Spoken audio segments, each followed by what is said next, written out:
እንደምንም ብዬ ነው ማወራት። ደሞ እኮ ከሰው ጋር ነች። ቆይ ስልኬን ረሳው መጣው። እሺ ይሄው አሁን ብቻዋን ናት። ከመቼ ተደብቀ ታያታለህ? ሂድና አውራት።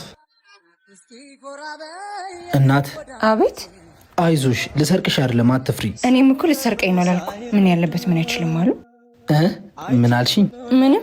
እሺ አቤት። ምን ፈልገን የመጣው? ብዙ ጊዜ ሰፈር ውስጥ አይሻለሁ። ደስ ስለምትኝ ልተዋወቅሽ ፈልጌ ነበር። አመሰግናለሁ። ከማንም ዱርዬ ጋር ማባከን ትርፍ ጊዜ የለኝ። ዱርዬ እንኳን አይደለሁም። ቀርበሽ ብታውቂኝ እኮ። ሰውዬ እሱ አይመለከተኝም። ላውቅ አልፈልግም። በቃ ሂድልኝ። እንዴ ይዙ፣ ምን ነው? በሰላም ነው? ታውቂዋለሽ እንዴ? እንዴ አላወቅሽውም እንዴ? ይዙ ማለት እኮ ማን ነው? ማንም አይደለሁም። የሰፈር ዱርዬ ነኝ። ይቅርታ ስለረበሽኩሽ።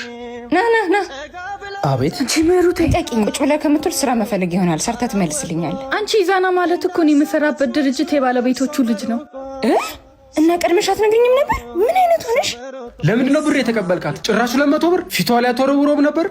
ያወራትን ሁሉ እኮ ማውራት አይጠበቅባት። ለሌላ ጊዜ ማውሪያ ሰበብ ይሆነኛል። ባይሆን ብር ጨምሬ ለአባቶች ልኩ። እንደ አንድ ኦርቶዶክስ ክርስቲያን ቤተክርስቲያን የሚያስፈልጋትን ነገር ሁሉ የማድረግ ግዴታ አለ። በርካታ መነኮሳትን የያዘውና ስማቸው ከፍ ብሎ ከሚጠሩ ገዳማት አንዱ የሆነው ሙታንሳ ማር ቅዱስ ሚካኤል አንድነት ገዳም የአባቶች በዓት ተሰርቶ አልተጠናቀቀም። አባቶች ከጸሎት መልስ እርፍ እንዲሉ እናግዛል። የእናቶች በዓት ተሰርቶ ተጠናቋል። ሌሎች የታሰቡ ሰፊ የልማት ስራዎች አሉና የበኩላችንን እናግዝ። ለማገዝ በኢትዮጵያ ንግድ ባንክ 1044 25 98 391